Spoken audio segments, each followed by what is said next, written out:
Opinion Release 1402, Dislinking the Illegal Conduct Going Forward. One of my favorite words in the context of FCPA enforcement is dislink. It is a useful adjective in explaining how certain conduct by a company must be separated from the winning of business, and more broadly it works on many different levels when discussing the FCPA. The concept of dislinking was most prominently laid out in Opinion Release 1402. It provided one of the most concrete statements from the Department of Justice on the unidimensional nature of compliance in the mergers and acquisition context, both in the pre-acquisition and post-acquisition phases. In this opinion release, the requester was a multinational company headquartered in the United States. The requester desired to acquire a foreign consumer products company and its wholly owned subsidiary, both of which were incorporated and operated in an unnamed foreign country. It had never issued securities in the United States and had negligible business contacts in the United States, including no direct sales or distributions of their products in the United States. In the course of the pre-acquisition due diligence of the target, the requester identified a number of likely improper payments by the target to government officials of a foreign country, as well as substantial weaknesses in accounting record keeping. In light of the bribery and other concerns identified in the pre-acquisition due diligence process, the requester also detailed a plan for remedial post-acquisition measures and post-acquisition integration steps.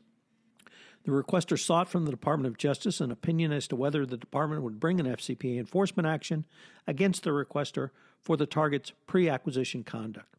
It specifically noted the requester did not seek an opinion from the department as to the requester's criminal liability for any post-acquisition conduct by the target. So what was the pre-acquisition due diligence? In preparing for the acquisition, the requester undertook extensive due diligence aimed at identifying, among other things, the potential legal and compliance concerns at the target. The requester retained an experienced forensic accounting firm to carry out the due diligence review. This review brought to light the evidence of apparent improper payments, as well as substantial accounting weaknesses and poor record keeping. The accounting firm reviewed approximately 1,300 transactions with a total value of $12.9 million, with over 100,000 in transactions that raised compliance issues. The vast majority of these transactions involved payments to government officials related to obtaining permits and licenses. Other transactions involved gifts and cash donations to government officials, charitable contributions and sponsorships, and payments to members of state-controlled media to minimize negative publicity. None of these payments occurred inside the United States, and none were through a U.S. person, and apparently none went through a U.S. bank.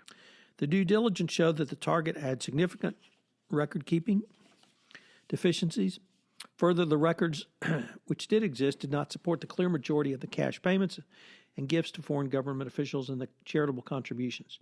There were expenses that were improperly and inaccurately classified.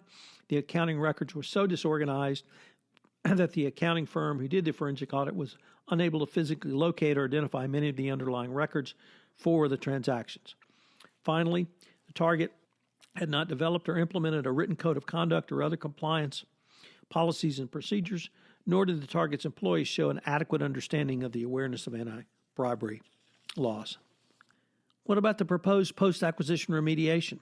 The requester presented several post-closing steps to remediate the target's weaknesses around the time of the planned closing.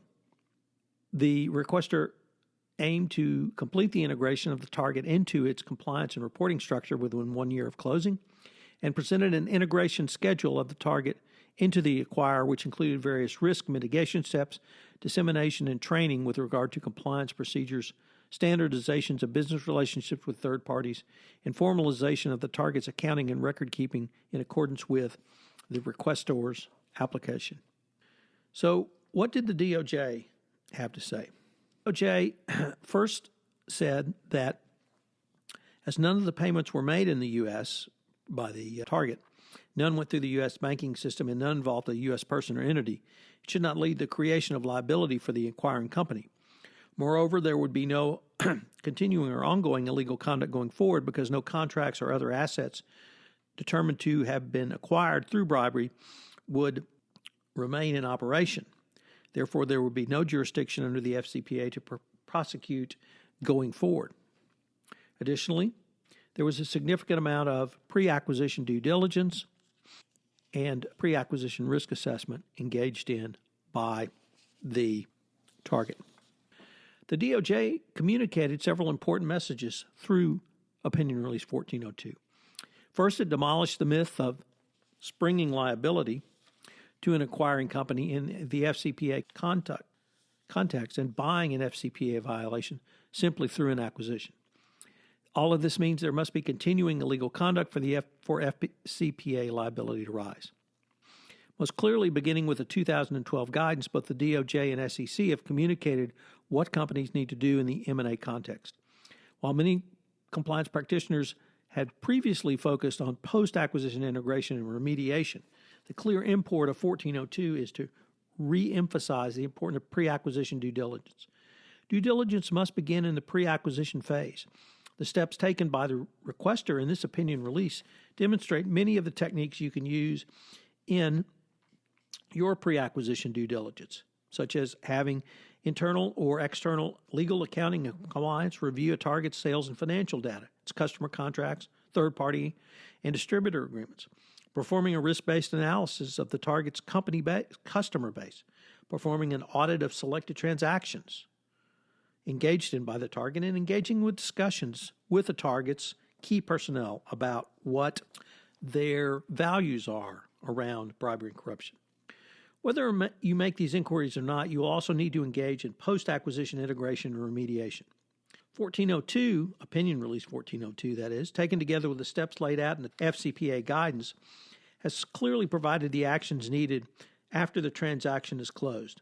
If you cannot perform any or even an adequate pre-acquisition due diligence, the time frames you must put in place after the acquisition closes may need to be compressed, and you may make sure that they are not the target or former target would be continuing any nefarious conduct going forward. But all of this goes back to my favorite term, dislinking. If a target is engaging in conduct that violates the FCPA, but the target itself is not the subject of the jurisdiction of the FCPA, you simply cannot allow the conduct. If you do allow the conduct to continue, you will have brought an FCPA violation upon yourself and your company. So what are today's three key takeaways? Number one, in the M&A context, the key is to dislink any illegal conduct going forward from that which may have occurred previously. Two, Opinion Release 1402 provides the clearest roadmap for both pre-acquisition and post-acquisition compliance actions in the M&A context. And number three, never forget the opinion release procedure itself. It has now been successfully used in two important M&A matters. One we previously discussed, the Halliburton Opinion Release 0802, and now in 1402. This gives you the opportunity for very creative lawyering and may help you if you find yourself faced with a similar situation. This is Tom Fox. I'd like to thank you again for joining me for this episode of 31 Days to a More Effective Compliance Program around business ventures, and I hope you will join me for our next episode tomorrow. This podcast series on 31 Days to a More Effective Compliance Program is a production of the Compliance Podcast Network.